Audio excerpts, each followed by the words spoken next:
So isang magandang araw sa inyong lahat mga ka-farmers. Welcome na naman muli sa ating YouTube channel. Ngayon ay maglalagay tayo ng filling para sa ating triangle house. Bago mag-flooring, lalagay muna natin ng pangontra sa anay. Ito mga ka-farmers, mayroon tayong isang ka-farmers na nag-advise, mas mainam daw na lagyan muna ng asin, sabuyan sa ilalim para hindi pumunta yung anay.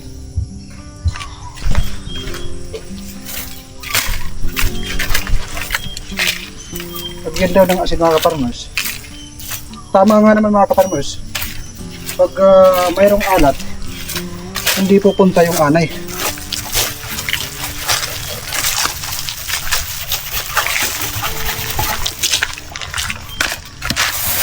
Limang kilo lang ito mga ka-farmers.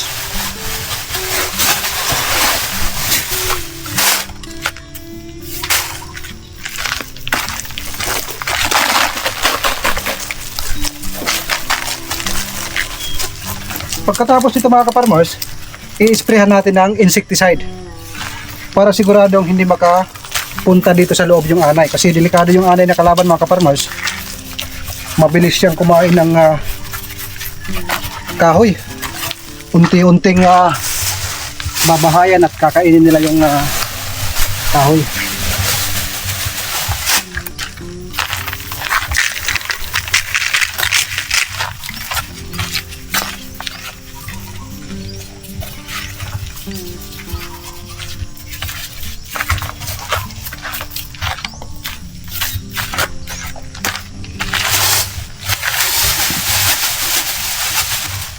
Ito yung mga bahay ng anay mga ka-farmers.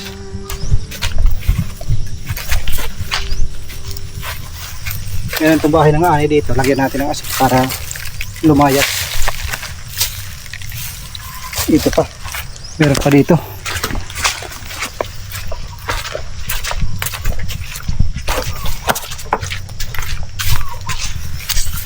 So, alas kayo dito. Punta kayo sa mga malaking puno ng kahoy para lumayas mga ka-farmers. Mahirap kalaban yung anay na yan.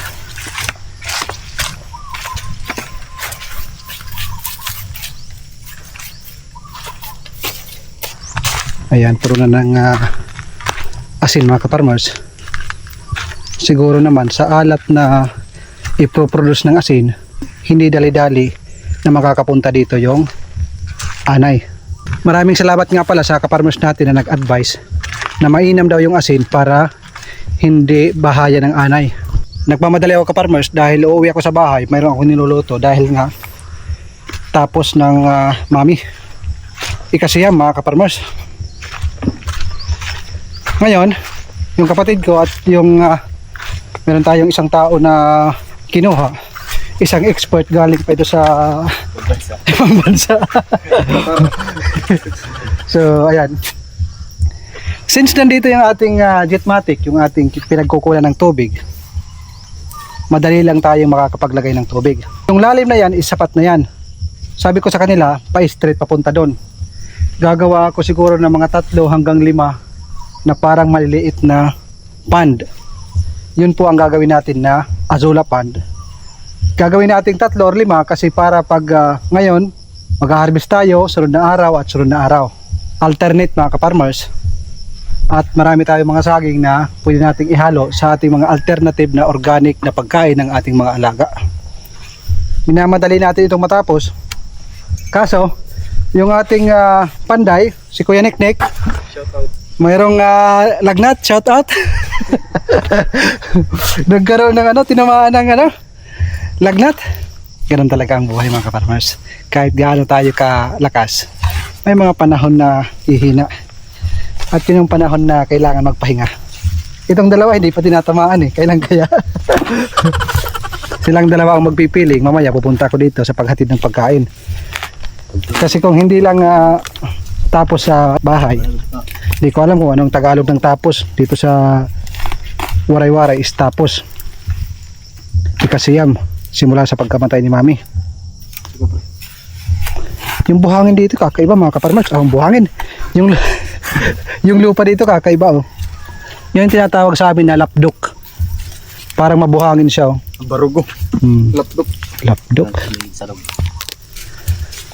Yan yung palatandaan na malapit tayo sa ilog.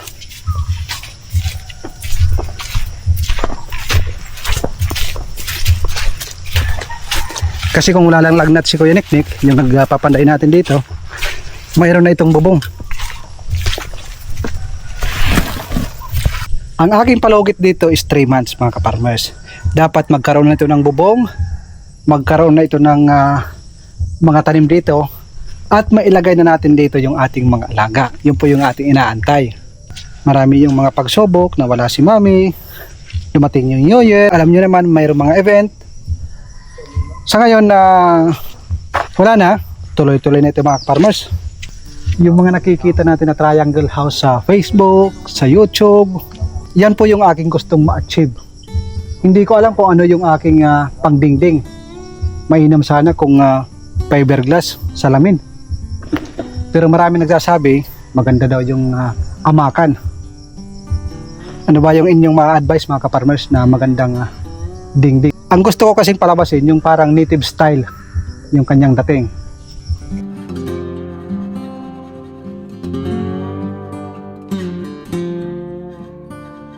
Uwi muna ako sa bahay kasi meron ako niluluto, baka matutong yung ating mga kalabaw mga kaparmers, kalabaw ng kapitbahay. Ayan mga kaparmers, kailangan time management na tinatawag. Kahit busy tayo sa bahay, hindi natin pinapabayaan sa ating project, sa ating dream farm kung tawagin.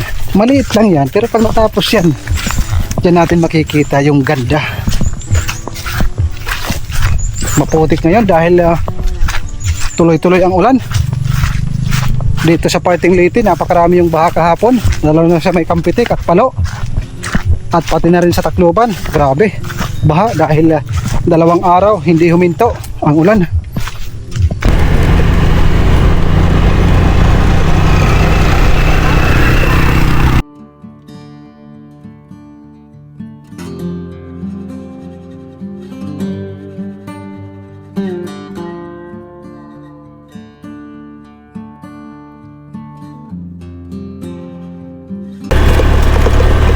Dahil mag-aalas 11 na mga kaparmers, hatiran ko muna sila ng pagkain. Ewan ko kung ano yung natapos nila. Hindi naman umulan. Kasi kung umulan, mahirap pagpiling o magtambak ng lupa dahil napakalagkit, maputik mga kaparmers. Yung ating mga madre de agua na tinanim, sumisibol na yung mga dahon mga kaparmers. Ilang weeks pa lang ito, buhay na. Sa ngayon mga kaparmers, magandang magtanim na mga ganito, madre de agua, malbiri, mga alternative na pagkain ng ating mga alaga. Ayan, buhay na. Ayan o, mayroon na maliit na sibol. Ayan. Paikot mga kaparmers hanggang doon sa dulo, paliter L, marami yan. Meron mga maliit na sibol. Ito yung mga tinanim natin sa una, malalaki na, pwede na nga makapag-harvest ng dahon. Ayan o, ito yung wild gabi, Australian kung tawagin dito sa amin. Lalaki ng puno mga kaparmers, magandang i-ferment para sa ating alagang mga baboy.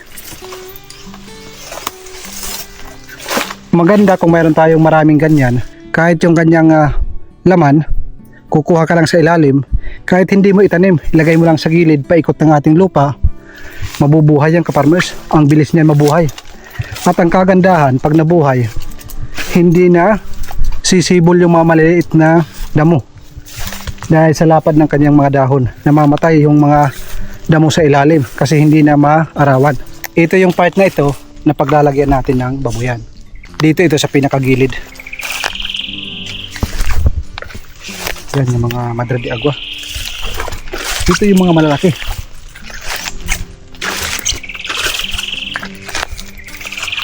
Pag hinarbis natin to, puputulan natin ng mga sanga, mas lalong dadami yan. Oh, tabi-tabi yan. Yan oh, lalaki. Kaya pagdating ng ating mga alaga, hindi na tayo mahihirapan sa pagkain nila.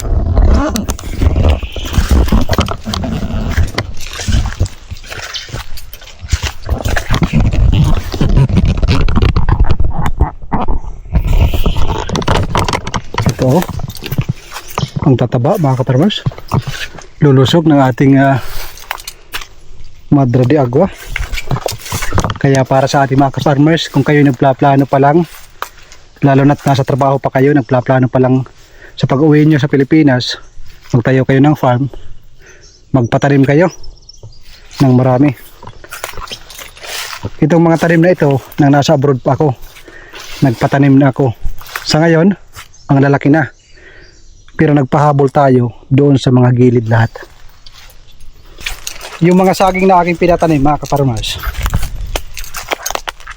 ang purpose ko dyan, panghalo sa feeds, lalo na para sa ating mga native pigs.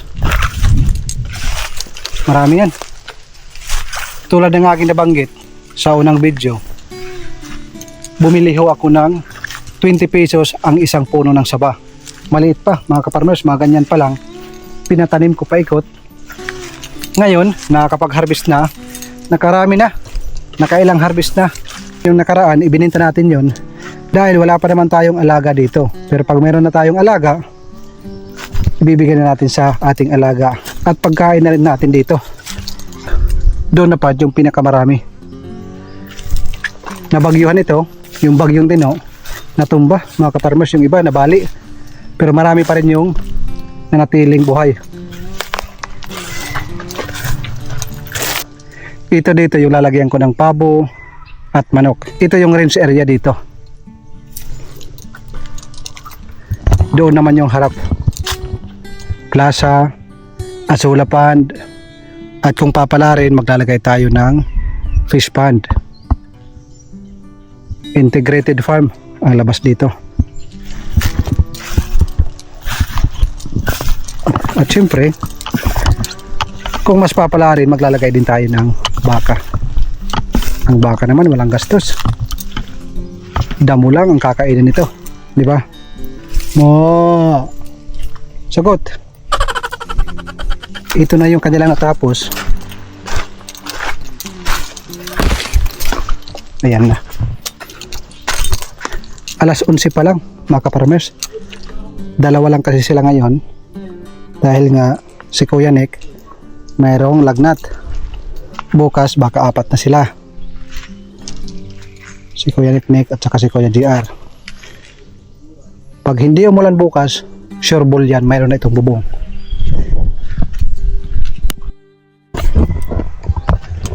Kaya sa mga kaparmers natin na nai-inspire, maraming salamat sa inyo. Ang inyong mga comment, yan po ang nagpapalakas ng loob sa atin at ang inyong suporta. Take note mga kaparmers, wala po tayong milyon-milyon na pera, pero tuloy-tuloy lang kahit dahan-dahan. After 3 months to 5 months, para sa akin, sure ako, malaki ang improvement sa ating munting farm na ito. Itong dalawa, relax na relax. Sarap ng buhay oh. Kahiga pag isa. Kami siya shout out to Brad. Shout out kang Gonsial, Kari sa mulod. Nilagnat eh, may lagnat. Hindi nakatumar ng by GC. Tago to mo, warga pa yung kuhan, Rexy, dola na ako. Ano ka na na, Romay? Kung pinalabo ang kwanto, damot ka daw. Ay, doon dyan. Nagkakaw kami, ma'am.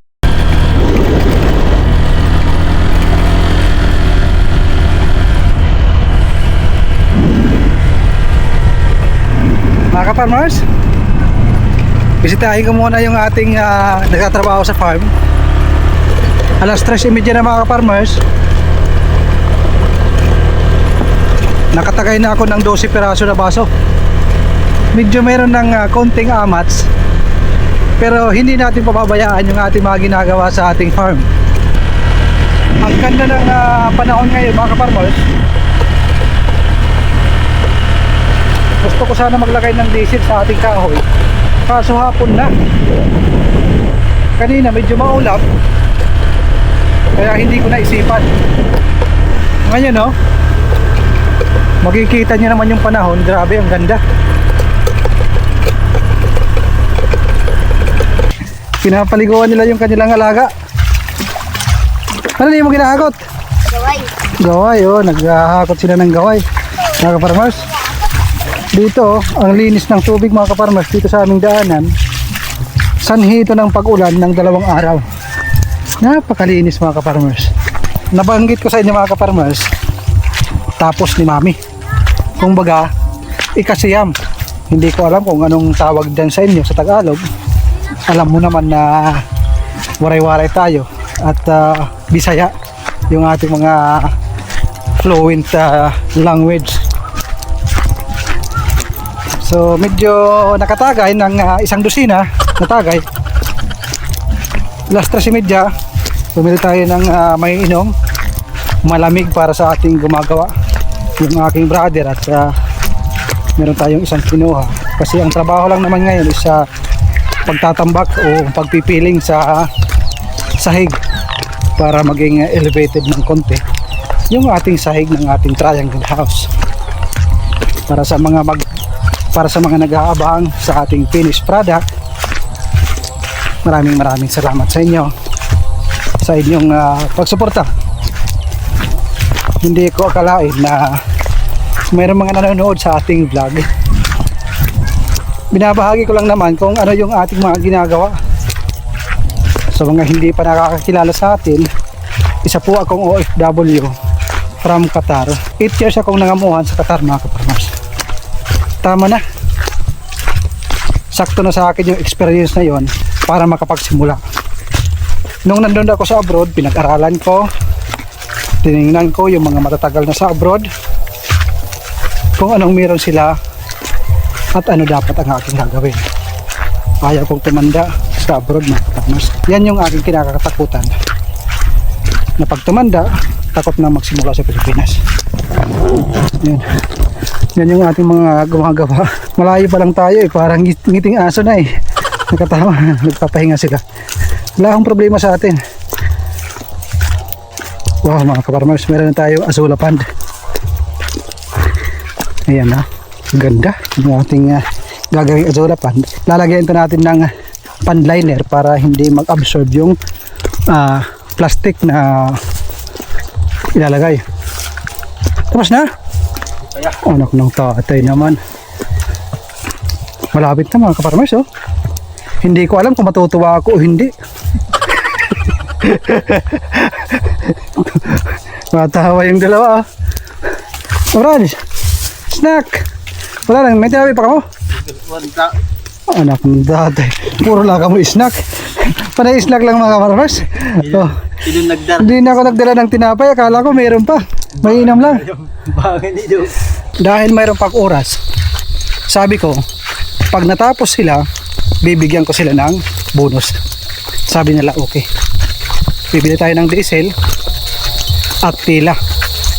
Lalagyan ng diesel ng mga kaparmers para paglagay bukas ng bubong is okay na. Ang kinatatakutan ko dyan is yung anay. Matinding kalaban yung anay mga kaparmers. Dali-dali tayong bumili ng diesel para makahabol. Walang say na uulan mga kaparmers. Napakaganda ng panahon. Kahit out na sana, sabi ko overtime. Hindi ko alam kung overtime o bonus, depende sa kanila kung matapos. Pag natapos yan, magandang bigayan. Pero pag hindi natapos, pero matikdik tong dalawa baka may mga dulo lang lagyan. Ayan mga kaparmers, yung natapos nila. Oh, ayan. Anuhin na lang yung bukas, dadagdagan. Ang pinaka-importante sa akin lahat, malagyan yan ng diesel ngayon. Saan kayo uuna? Sa pinakataas. Kabilaan. Yan na. Bibilis. Pag sinabing bonus, ang bibilis. Pag arawan eh, parang mahina. Kabilaan. Kasama ilalim ha? Baka puro ibabaw lang.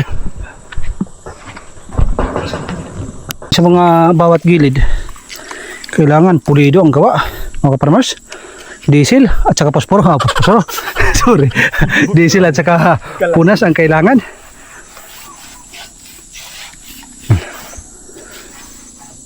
Sila nang bahala. Babalikan ko yung baso, mga kaparmers. Baka mahirap na. Nandun yung mga kambing, mga kaparmers, oh. Malayo. Sa puno ng mga nyog. Ang gagaling din ng mga kambing na yan, pag mayroong tao, hindi pumapasok. Pag walang tao, siguradong yung mga bagong sibol na saging, sasakyan yan.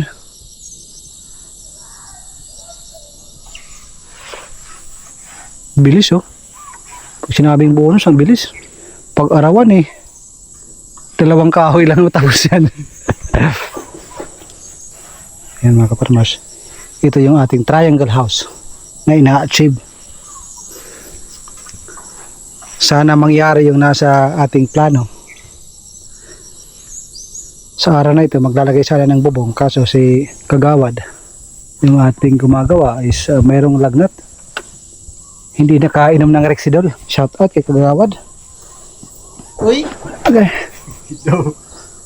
Bonus ito, ito inadlaw. Pero pag hinay ka mo ha, bahay ka masunit. Sarap tumambay dito sa bubong. Iwan ko kung matatawag na itong bubong. Wala pa kasing yero na nakalagay. Dito kasi sa probinsya, kahit sobrang pagod, para bang wala kang stress na iniisip. Hindi ka yung pagod. hindi ba? Ayan. Di ba katulad ng nasa Qatar ako eh, para bang iniisip mo lagi yung mga padala, mga bills. Sakit sa ulo palagi araw-araw.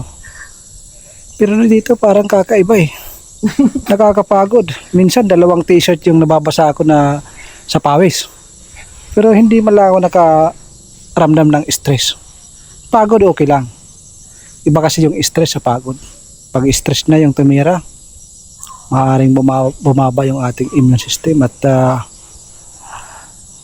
malumpo tayo. Yung mga nakikita. Ilalim ha?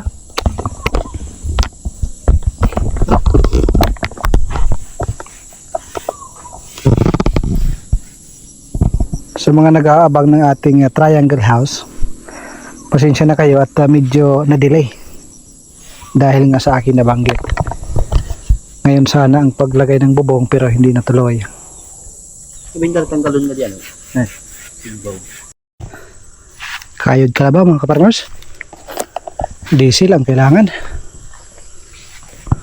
Doon sila sa taas. Yung sisiguraduhin natin, mainit pala dito sa ibaba. Yung anay, dito yan ang gagaling sa ibaba mga kaparmers. Siguraduhin natin na hindi makakagapang at hindi nila matitikman yung ating kahoy. Kasi pag natikman yan mga kaparmers, naku po, inang siguradong pag natikman yan na matamis, tuloy-tuloy na yan. Magsusumbong yan. Parang tao din yan. Binilisan namin. Malapit na matapos. Mula taas hanggang baba, nalagyan namin ng diesel. Inshallah, hindi umulan. Para hindi ma-wash out yung ating inilagay na anti-anay. Lagyan na natin ng solusyon habang hindi pa inaanay. Di ba, Brad? Oh, yeah. Oo lang lagi. Huwag mo na sabihin hindi. Yun ha.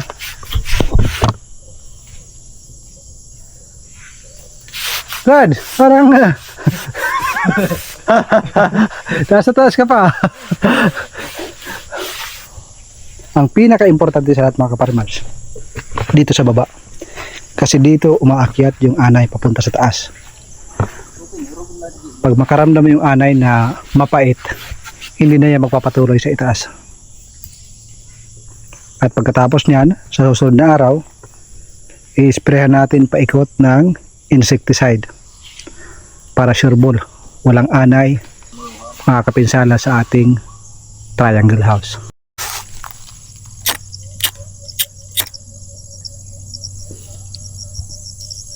Magpausok tayo dito sa ating farm. Simbolo na mayroong tao na palagi na mayroon dito para makita ng ating mga kapitbahay. Alas 5 na. Medyo madilim na dito sa aming probinsya. Ganun talaga pag nasa probinsya, akala mo ikabi na. Pero sa oras na ito, check nga natin para sigurado. 5:30 PM mga kaparmers. Uwi na ako. So ayan mga farmers, kung bago ka pa lang napadaan sa ating YouTube channel, huwag mong kalimutan mag-subscribe and hit the notification bell. At huwag nyo rin kalimutan i-share ang ating videos na ito para marami pa yung ating ka-farmers na ma-inspire about sa farming business. Yung ating mga kambing mga ka-farmers, oh, ang dami. Nandito pa sa gilid ng kalsada.